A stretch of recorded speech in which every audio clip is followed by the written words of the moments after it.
The palace walls didn't shake from an earthquake, they trembled from a family betrayal so loud it echoed through parliament, across oceans, and straight into the heart of a monarchy fighting to survive its most modern scandal yet. Because this isn't just about titles, it's about trust, power, image, and a royal brand that some insiders swear was pushed past the breaking point. For years, the world watched Prince Harry and Meghan Markle walk a razor-thin line, half in, half out, royal but not royal, independent yet somehow still wrapped in the velvet glow of the crown. When they left official duties, it was framed as freedom, a new life, a clean break. But whispers inside palace corridors say the break was never clean, and the freedom came with fine print nobody expected to be tested this hard. Because behind the glossy charity speeches, the Netflix lights, the carefully curated humanitarian image, something else was happening. A slow, simmering panic among senior royals who believed the Sussex brand was drifting dangerously close to royal impersonation without royal responsibility. At first, it was small things. Invitations that addressed them with full royal styling.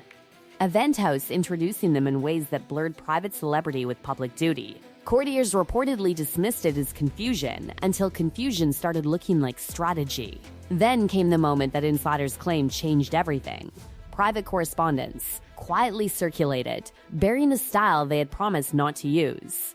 Not in public, not in commerce, not in any way that suggested they still spoke for the institution they had left behind. Technically a gray area. Spiritually, palace figures say it felt like a line had been crossed in ink that couldn't be erased. And inside royal circles, one name kept surfacing with growing urgency: William, not the smiling public prince, the future king. The man friends say has become increasingly laser-focused on protecting the monarchy's credibility in an age where influence travels faster than tradition. Sources claim he began quietly asking questions, not emotional ones, not brotherly ones, institutional ones. Where exactly does private end and royal begin? How many times had organizers, governments, and charities assumed the Sussexes still carried official weight? And most explosively, who was benefiting from that assumption? Behind closed doors, conversations allegedly turned into reviews, reviews into consultations, consultations into something palace aides reportedly described as a constitutional headache wrapped in a PR nightmare. Because the monarchy runs on symbolism, and symbolism, when monetized, becomes something else entirely. Then, Nigeria happened. What was presented publicly as a humanitarian visit triggered raised eyebrows in diplomatic circles, according to murmurs that spread from London to Commonwealth offices abroad. Protocols extended, courtesies granted, security layers applied, the kind normally reserved for official representatives, not private figures building independent ventures. And suddenly, what had been a family dispute started sounding, in hushed briefings, like a governance issue. Princess Anne, the no-nonsense royal with a reputation for duty over drama, reportedly did not see this as tabloid noise. She saw risk, institutional risk, reputational risk, the kind that once lost takes generations to rebuild. So while headlines screamed about feelings, insiders claim Anne and William were focused on frameworks, structures, safeguards, how to draw a bold, unmistakable line between who represents the crown and who absolutely does not. And then came the statement, not from the king, from the future. Signed by senior working royals in language described by commentators as polite steel. It didn't shout, it didn't insult, it clarified. Firmly, publicly, historically, no royal endorsement, no Commonwealth representation, no ambiguity. For supporters of the Sussexes, it felt cold. For defenders of the monarchy, it felt overdue. But behind the scenes, the temperature was reportedly anything but calm. Because once a public line is drawn, legal minds start circling. Charity compliance experts, branding specialists, constitutional advisors. Not hunting scandal, sources insist, hunting clarity.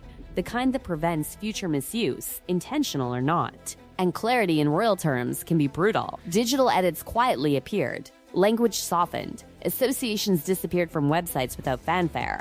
No dramatic press conference, just silence, the kind that roars louder than denial. Meanwhile, palace strategy was moving forward, not backward. A consolidation of royal charitable work under structures designed to be transparent, audited, and unmistakably official. No personal branding, no crossover confusion, just service, the old-fashioned kind. To some, it looked like modernization, to others, a message. And at the center of it all, a family fracture that had evolved into an institutional reckoning. Because this was never just about hurt feelings or media narratives. It was about a 1,000-year-old system realizing that in the age of global celebrity, the biggest threat isn't rebellion, it's resemblance. When private ventures start looking royal, when influence starts sounding official, when branding begins echoing legacy, the crown doesn't see competition, it sees erosion.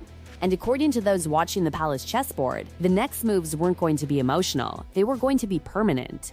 And just when it seemed the storm had peaked, the doors inside the palace didn't slam, they quietly locked. Because once senior royals made it clear the line had been crossed, the conversation shifted from emotion to consequence. Not loud consequences, not dramatic press wars. The kind that happen in meeting rooms with constitutional advisors, charity regulators, and people whose job is to protect the crown from exactly this kind of modern entanglement. Behind the scenes, the question was no longer are Harry and Meghan upsetting the family? It became, is the institution itself being put at risk by blurred identity? And that's when everything reportedly tightened. Invitations that once flowed freely through diplomatic channels began hitting quiet roadblocks. Events that might have welcomed the Sussex name suddenly required clarification of status. Not rejection, not scandal, just a growing invisible wall that signaled one thing: you are not acting on behalf of the monarchy, and we need the world to understand that clearly. For Harry, insiders whisper this was the moment reality started to hit. Not the headlines, not the online backlash, the doors that didn't open.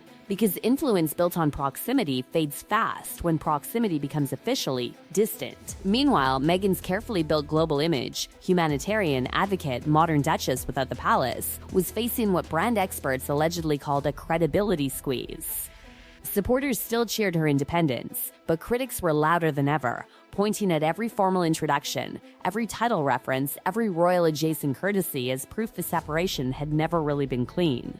And the palace? It wasn't arguing in public, it was restructuring in private. A new era of tightly governed royal representation began taking shape: streamlined charities, centralized oversight, crystal clear branding rules. No gray zones, no sort of royal. Either you represent the crown officially, or you don't use its glow at all. To royal traditionalists, it felt like overdue housekeeping. To Sussex supporters, it looked like a calculated freeze-out. But to constitutional watchers, it was something else entirely, a monarchy adapting to the influencer age, where image can travel faster than authority. Because what terrified palace advisors most, according to whispers, wasn't Harry and Meghan themselves. It was the precedent. If former working royals could build global platforms that felt royal without being accountable to royal rules, what stopped future fringe figures from doing the same? What stopped the monarchy from slowly dissolving into a brand anyone adjacent could borrow? That fear, insiders claim, is what truly fueled William's resolve. He wasn't just thinking as a brother. He was thinking as a future king, staring at a future where the crown competes with celebrity culture on the same digital battlefield. And that is a battle tradition always loses. So instead, he chose structure over sentiment. While public attention stayed glued to every Sussex headline, palace planners were reportedly drafting long-term safeguards, clearer title usage rules, firmer definitions of representation, and most importantly, a communication strategy that made one message unavoidable. Royal status is not a vibe, it's a job. And jobs come with contracts. As this recalibration rolled out, something else happened that spoke louder than any statement. Silence from the Sussex side grew heavier. No fiery rebuttals, no dramatic tell-alls in response, just subtle shifts, language tweaks, fewer royal references, a gradual repositioning toward purely personal branding rather than royal-adjacent influence. Crisis PR? Maybe. Strategic pivot? Possibly. But palace observers saw it as confirmation that the message had landed. Because when even your critics stopped shouting and started adjusting, it means the power balance has quietly shifted. And yet, beneath the strategy and symbolism, there was still the human fracture, the part no statement could fix. A father reportedly torn between duty and distance. A brother who once shared a childhood now communicating through advisors. A family that used to argue behind closed doors now navigating disagreements that ripple across continents. This is the part royal watchers rarely talk about. Institutions don't get hurt feelings. People do. But when you are born into or marry into the crown, personal pain doesn't outrank public trust. That hierarchy, brutal as it sounds, is the foundation of monarchy. And according to those inside the system, it was the principle that ultimately overruled reconciliation, at least for now. Because forgiveness is emotional. Representation is constitutional. And constitutions don't bend easily, even for blood. So where does that leave Harry and Meghan? Not erased, not exiled, but undeniably repositioned. No longer floating in that powerful in-between space where they could step into royal gravity when convenient and step out when criticized. That middle ground, the half-royal, half-independent zone, is the real casualty of this saga. The monarchy decided it simply couldn't afford it anymore. For William, it's said to be a preview of the reign he intends to build, leaner, clearer, less tolerant of ambiguity. A crown that survives not by expanding, but by defining its edges with precision. For Harry and Meghan, it may mark the moment their story fully transforms from royal rebellion to celebrity reinvention, powerful in a different way, but no longer orbiting the institution that made them globally magnetic in the first place. And for the public watching this unfold like the longest-running royal drama of the century, it's a reminder that fairy tales don't end when the couple leaves the castle. Sometimes that's when the real power struggle begins. Because crowns aren't just worn, they're protected. And when the institution feels that protection's slipping, it doesn't shout. It closes ranks and rewrites the rules of belonging forever.